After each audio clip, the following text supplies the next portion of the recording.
Assalamualaikum warahmatullahi wabarakatuh. Selamat pagi, semoga senantiasa kita diberi kesehatan serta kelancaran.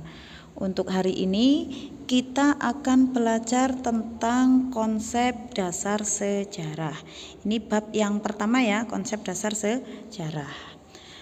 Sebelum mempelajari peristiwa masa lalu atau sejarah atau belajar dari sejarah, terlebih dahulu kita perlu memahami apakah sejarah itu atau arti dari sejarah tersebut. Berdasarkan Kamus Besar Bahasa Indonesia atau KBBI, sejarah merupakan asal-usul silsilah kejadian dan peristiwa yang benar-benar terjadi pada masa lampau. Secara etimologi, sejarah berasal dari lafadz Arab atau bahasa Arab, yaitu syajarotun, yang artinya pohon atau silsilah.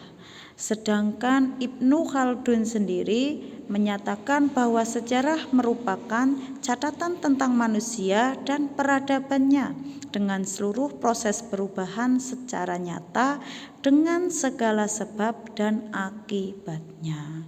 Bisa kita simpulkan bahwa sejarah merupakan ilmu pengetahuan yang mempelajari berbagai peristiwa penting yang terjadi pada masa lalu serta berkesinambungan atau berkaitan dengan masa sekarang ini. Konsep berpikir sejarah atau konsep dasar sejarah merupakan konsep yang perlu dikuasai oleh sejarawan dalam merekonstruksi peristiwa sejarah. Konsep ini terbagi menjadi 4, yaitu ada konsep ruang, konsep waktu, konsep sinkronis atau sinkronik, dan konsep diakronis atau diakronik. Yang pertama ada konsep ruang. Ruang merupakan tempat terjadinya berbagai peristiwa. Peristiwa masa lalu selalu berlangsung dalam batasan ruang atau tempat tertentu. Penelaahan suatu peristiwa berdasarkan dimensi waktunya tidak dapat terlepaskan dari ruang atau tempat terjadinya peristiwa tersebut. Contoh kita ambil peristiwa dari Tawan Karang yang ada di Bali. Jadi dulu di Bali itu ada hak istimewa kepada raja-raja di Bali untuk menyita semua kapal dan muatannya yang terdampar di wilayah Bali. Ini jelas ya, peristiwanya adalah Tawan Karang, ruangnya atau tempatnya ini ada di Bali. Selanjutnya ada konsep waktu. Waktu merupakan kapan terjadinya peristiwa. Waktu berkaitan dengan masa lalu, masa sekarang, dan masa yang akan datang.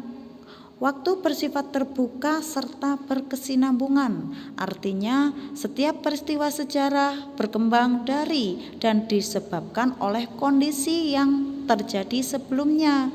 Jadi tidak muncul begitu saja atau tidak berdiri sendiri. Contoh misalkan ada peristiwa Sumpah Pemuda. Sumpah Pemuda disebabkan oleh kolonialisme dan imperialisme Barat. Sedangkan dampak atau akibatnya ini adalah bersatunya semua pemuda dari wilayah di Indonesia dalam satu tekad atau kebulatan tekad. Selanjutnya ada konsep diakronis atau kronologis dan sinkronis. Yang pertama diakronis. Diakronis berasal dari kata dia yang artinya melintas dan kronos yang artinya waktu. Jadi bisa dikatakan bahwa diakronis adalah memanjang dalam waktu akan tetapi terbatas di dalam ruang. Artinya konsep berpikir ini menitik beratkan pada berbagai atau banyak peristiwa dengan kajian ruang yang sempit. Oke. Sedangkan kronologi ini merupakan ilmu tentang waktu yang membantu untuk menyusun peristiwa diakronis, peristiwa yang banyak sesuai dengan urutannya. Contoh dari diakronis sendiri, ini contoh ada masa praaksara. Pada saat itu, masa atau zaman praaksara terbagi menjadi dua, yaitu ada zaman batu dan ada zaman logam. Nah, di sini kronologis akan membantu mengurutkan peristiwanya atau urutannya.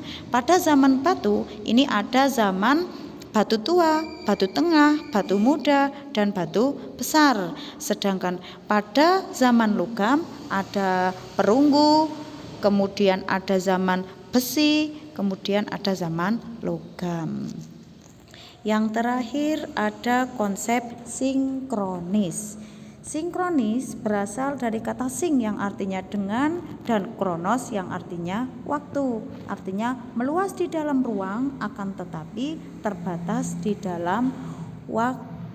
Meluas di sini diartikan bahwa ketika seorang sejarawan sedang mengkaji peristiwa, maka harus dihubungkan atau disinkronkan dengan aspek lain seperti ada ekonomi, aspek sosial, aspek budaya dan lain sebagainya.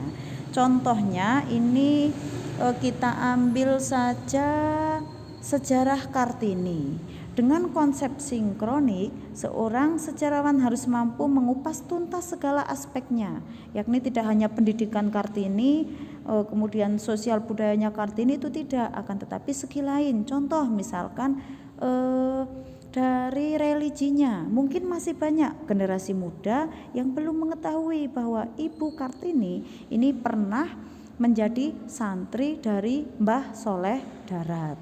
Nah, pada saat inilah konsep sinkronis harus selalu dipergunakan oleh sejarawan.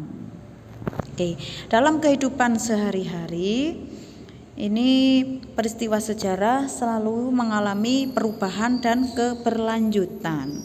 Perubahan sendiri merupakan transformasi peristiwa atau kejadian baik secara cepat ataupun lambat.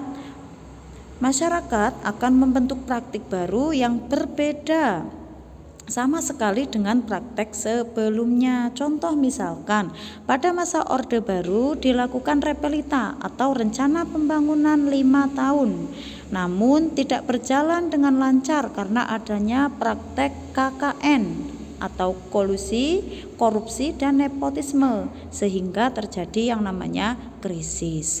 Sedangkan keberlanjutan itu merupakan berjalannya suatu peristiwa secara berkesinambungan, konsisten, tanpa terputus dalam waktu yang lama.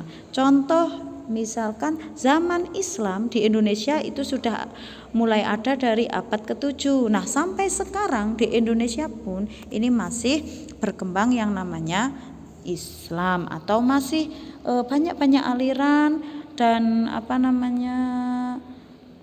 aliran tentang Islam. Oke. Selanjutnya kita akan mempelajari dari manfaat belajar sejarah. Jadi manfaat belajar sejarah itu terbagi menjadi dua. Yang pertama ada manfaat dalam kehidupan sehari-hari, itu ada edukatif. Edukatif itu pembelajaran.